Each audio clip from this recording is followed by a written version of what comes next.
नमस्कार. श्री निसर्गदत्त महाराज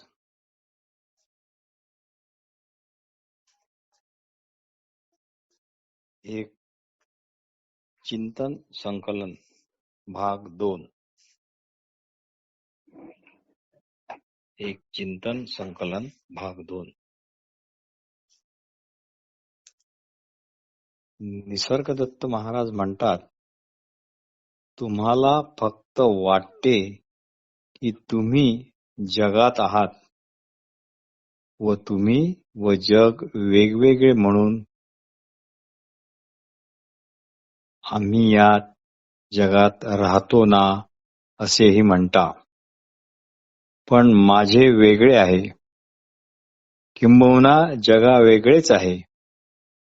मी जाणतो की जग माझ्यामुळेच आहे.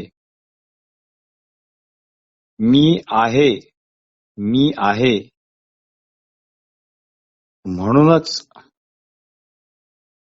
माझ्याच असलेपणाचा आधार घेऊन हे जग उभे आहे. पण इतके जरी असले तरी मी या जगात नाही. या जगात फक्त हा देह व हे मन आहे. पण मी या देह मनाला इतरांच्या देह मनापेक्षा अधिक जास्त काहीच समजत नाही किंवा यापेक्षा अधिक माझे असे पण समजत नाही. सगळेच देह व मने ही नेहमीच काळात व स्थळात गुरफटलेली असतात हे मी जाणतो. म्हणूनच मी स्थळ काळातीत आहे.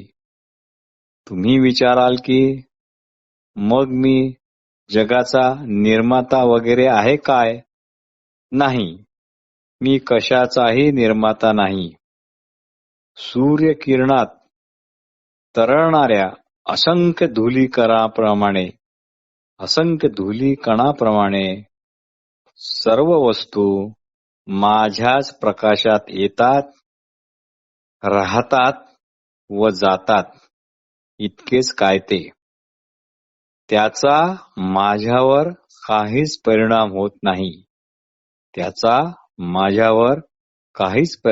नाही, कारण मी त्यांच्यावर अवलंबून नाही, उलट तेच माझ्यावर अवलंबून आहेत. निसर्गदत्त महाराजांना असा प्रश्न विचारण्यात आला की आपण या सर्वांचे साक्षी आहात काय?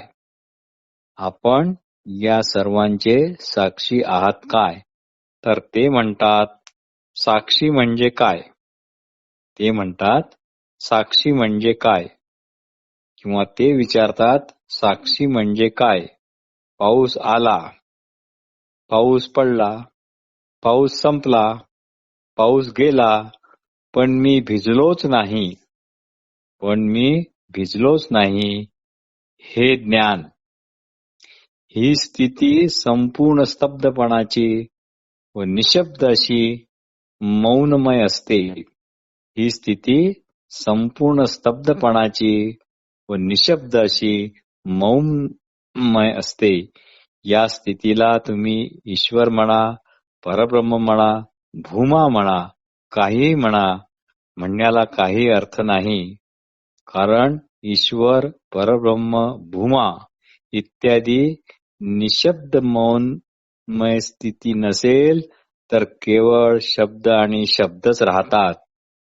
ही निशब्द मौनमय स्थिती नावाशिवायच आहे आणि विशेष म्हणजे प्रयत्नाशिवाय असलेली आहे, उत्स्फूर्त आहे, सहज आहे, अस्ति नास्तीच्या पलीकडची ही स्थिती आहे.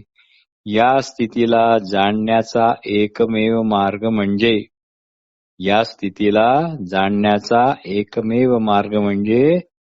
तीच होणे होय. या स्थितीला जाणण्याचा एकमेव मार्ग म्हणजे तीच होणे होय. सत्य जाणायचे असेल तर तुम्हीच ते असायला हवे, दुसरा उपाय नाही. ही स्थिती तुम्हाला पाहता येत नाही, कारण कुठलेही पाहणे इत्यादी हिच्याच मुळे शक्य आहे. ही स्थिती म्हणजे आरसा पण नाही व प्रतिबिंब पण नाही. संपूर्ण अभेदात्मक अशी एकसंघ घनदाट जे काही आहे ती हीच स्थिती होय. यालाच शास्त्रात अनिर्वचनीय स्थिती असेही म्हणतात.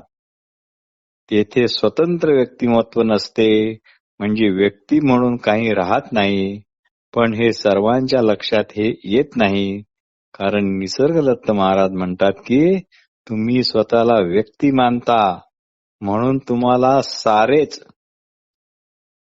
व्यक्ती दिसतात. वस्तुतः तुम्ही व इतर कोणतीही व्यक्ती या केवळ आणि केवळ स्मृतीच्या, आपापल्या स्मृतीच्या आणि सवयीच्या वेड्या वाकड्या कार्डिओग्राम सारख्या खालीवर अशा केवळ वेड्या वाकड्या रेषाच आहेत. पण असले पण ह्या आपल्या मुळाकडे लक्ष जाताच व्यक्तित्व हे उरतच नाही. तात्पर्य व्यक्तीला म्हणजे अमुक अमुक अशा वाटण्याला स्वतंत्र व वेगळे असे अस्तित्व कधी म्हणजे कधीच नसते.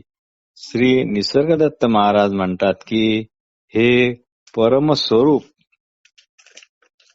परमस्वरूप जाणीवपूर्ण असते व जाणीव रहित पण असते. हे मी स्वानुभवाने सांगत आहे. एकाने निसर्गदत्त महाराजांना असा प्रश्न विचारला होता की प्रज्ञानम ब्रह्म हे जे 4 महावाक्यापैकी एक वाक्य आहे, त्यातील प्रज्ञा शब्दाचा काय अर्थ आहे? त्यातील प्रज्ञा शब्दाचा काय अर्थ आहे? त्यावेळी महाराज म्हणाले होते, स्वजाणीव रहित ज्ञान. स्वजाणीव रहित ज्ञान. पण ही जाणीव जागृत अवस्थेत अतिशय भेदात्मक असते. पण ही जाणीव जागृत अवस्थेत अतिशय भेदात्मक असते व त्या मानाने स्वप्नात कमी भेदात्मक असते व अत्यंत कमी भेदात्मक फक्त गाढ निद्रातच असते व चौथ्या तुर्य अवस्थेत.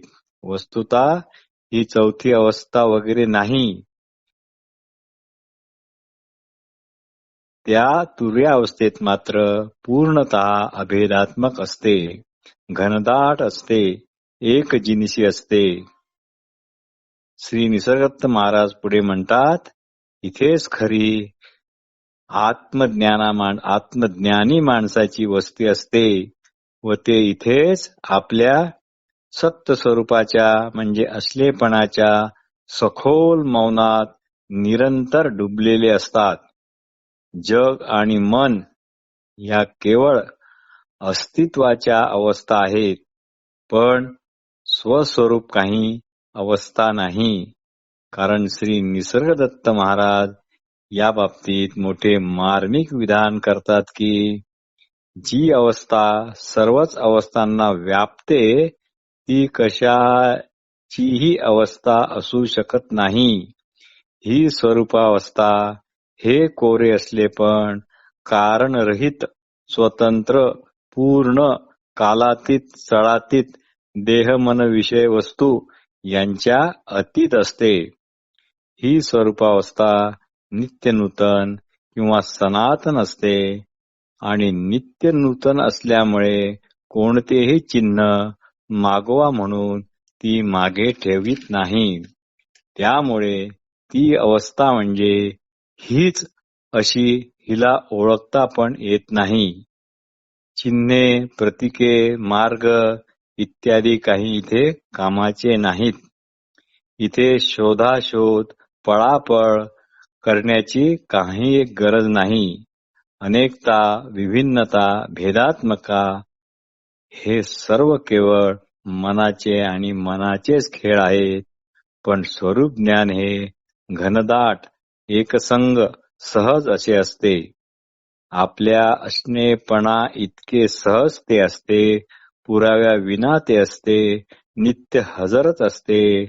ते आहे हे कुणाला नाकारताच येत नाही. इथे त्याला मानण्याचा, न मानण्याचा, श्रद्धा ठेवण्याचा, विश्वास ठेवण्याचा याचा काही प्रश्नच येत नाही. तसेच युक्त्या प्रयुक्त्यांनी पण ते आहे असे ठरविता येत नाही किंवा ते नाही असेही ठरवता येत नाही. फक्त इतकेच म्हणता येते की ते आहे. फक्त इतकेच म्हणता येते की ते आहे व इतर सारे मात्र त्यात घडत राहते. इतर सारे मात्र त्यात घडत राहते आणि बिघडत सुद्धा राहते. गंमत अशी की जेव्हा काहीही जाणले जाते तेव्हा खरे तर तेच जाणल्या जात असते. हे जेव्हा लक्षात येते तेव्हा गोंधळ किंवा दुःखाचे ओझे याचे पण स्वरूप मुळातून बदलते आणि त्यामुळे त्यापासून सहज मुक्तता होते. एकदा जर का तुम्ही जाणले की व्यक्तित्व ही स्वरूपाची केवळ छाया आहे, स्वस्वरूप नाही, मग तुम्ही कशावरही चिडत नाही, कशाविषयीच हळहळ सुद्धा करत नाही, कशाविषयीच लालायित होत नाही, कशाचा तुम्हाला पश्चाताप वाटत नाही. तुम्ही इतके कबूल करता की जीवन अज्ञाताकडे जाणाऱ्या एखाद्या प्रवासासारखे आहे किंवा प्रवाहासारखे आहे. मग तुम्ही काहीही तक्रार करत नाही. उलट तुम्ही प्रवाहासोबत जाण्यास न कुरकुरता सदैव तत्पर असता. तात्पर्य, जेव्हा तुम्ही स्वतःला व्यक्ती समजता त्यामुळे तुम्हाला पण तुमच्या भोवती असलेल्या सर्व ह्या व्यक्तीच वाटतात. तसेच तुम्ही स्वतःला देह समजता तेव्हा इतर लोक पण तुम्हाला देहधारीच वाटतात. वस्तुतः व्यक्ती म्हणून काही नसतेच. वस्तुतः व्यक्ती म्हणून काही नसतेच. केवळ त्या तुमच्याच स्मृतीच्या, आठवणीच्या किंवा सवयीच्या वेड्या वाकड्या अशा रेषाच असतात. तसेच देह हे कुणाचे असे नसतात. तो केवळ पंचमहाभूतांचा मेळावा असतो. पण स्वस्वरूप ज्ञान होताच व्यक्ती संपते, व्यक्तिमत्व संपते, देह संपतात, देहातनं बुद्धी जाते. तात्पर्य म्हणजे कुठल्याही गोष्टीशी असणारे तादात्म्य हे संपते व वास्तुस्थिती किंवा मूळची स्थिती प्रगट होते. व्यक्तीला आपल्या स्वतःचे स्वतंत्र किंवा वेगळे अस्तित्व कधीच राहू शकत नाही. म्हणजेच तेथे मी अमुक तमुक असे काही नसून केवळ आहेपणा, कोरा असणेपणा एवढाच असतो. श्री निसर्गदत्त महाराजांना एक असा प्रश्न विचारण्यात आला की स्वरूप ज्ञान अज्ञात आहे का? स्वरूप ज्ञान अज्ञात आहे का?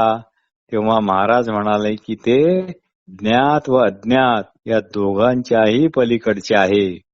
म्हणजे ज्ञातही आहे व अज्ञातही आहे. पण मी त्याला अज्ञाताविषयी ज्ञात असे म्हणणेच जास्त पसंत करतो. कारण जे नाही जाणले जाते, कारण जे काही जाणले जाते किंवा जे काही जाणले जात नाही तेव्हा वस्तुतः तेच जाणल्या जात असते. निसर्गदत्त महाराज म्हणत, जगातील दुःखे तुम्हीच तुमच्या इच्छा व भीती यातूनच निर्माण केली आहेत.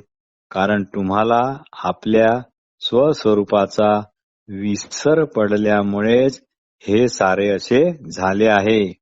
त्यावरच आता इलाज करा. पडद्यावरील चित्र खरे मानल्यामुळे चित्रातील माणसावर, चित्रातील वस्तूवर तुमचे प्रेम जळले आहे. त्या गैरसमजुतीमुळे तुम्ही व्यर्थ दुःख भोगता, त्यासाठी रडता, त्यासाठी पीडित होता, त्यासाठी कळवळता, हळहळता आणि त्या खोट्या चित्रांना वाचवण्याचा सतत प्रयत्न पण करता. पण वस्तुतः तसे काहीच नाही. आय एम दॅट या पुस्तकात एका प्रश्नाला श्री निसर्गदत्त महाराजांनी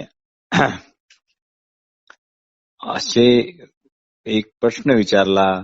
त्या प्रश्नाचे उत्तर खूपच मार्मिक आणि चिंतनीय आहे. तो प्रश्न असा होता, मग सर्वच काल्पनिक खोटे असते काय? मग सर्वच काल्पनिक खोटे असते काय? महाराज म्हणाले, गतस्मृतीवर आधारलेली भविष्यकालीन कल्पना निश्चित खोटी असते. गतस्मृतीवर आधारलेली भविष्यकालीन कल्पना निश्चित खोटी असते, पण भविष्यकाळ मात्र कधीच खोटा नसतो. पण भविष्यकाळ मात्र कधीच खोटा नसतो. त्यावर प्रश्न असा केला गेला की भविष्याचा कोणता भाग खरा आणि कोणता भाग खोटा असतो? महाराज म्हणाले, अनपेक्षित आणि ज्याच्याबद्दल काहीच भाकीत केले नसते किंवा ज्याची कधीच कल्पना पण केली गेली नसते, तो भागच खरा असतो. सारांश, भविष्यकाळ संपूर्णपणे कधीच काल्पनिक किंवा खोटा नसतो. फक्त अनपेक्षित म्हणजे ज्याच्याबद्दल काहीच भाकीत केले गेले नसते तोच खरा असतो व उरलेला बाकी काल्पनिक किंवा खोटा असा असतो. म्हणूनच निसर्गदत्त महाराज म्हणतात, लोक केवळ आपल्या कल्पनेत किंवा स्वप्नात खरोखरचे दुःख भोगीत असतात. त्या मानाने कल्पनेतील किंवा स्वप्नातील सुख ते कमी भोगतात. श्री निसर्गदत्त महाराज म्हणतात, सामान्य माणसाला वैयक्तिक चिंता वगैरे असतात. धोके आणि शक्यता यांच्या विचारांनी ते बेजार असतात. पण मला खात्री आहे की सर्व काही जसे घडायचे असेल तसेच घडेल.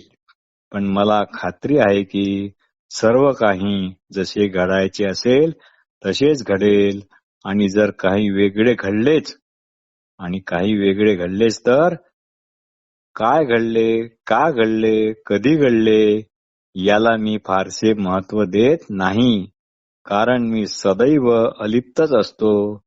कारण मला पूर्णपणे माहिती आहे की वस्तुमात्रांच्या मर्मस्थानी केवळ आणि केवळ ही शांतीच आहे.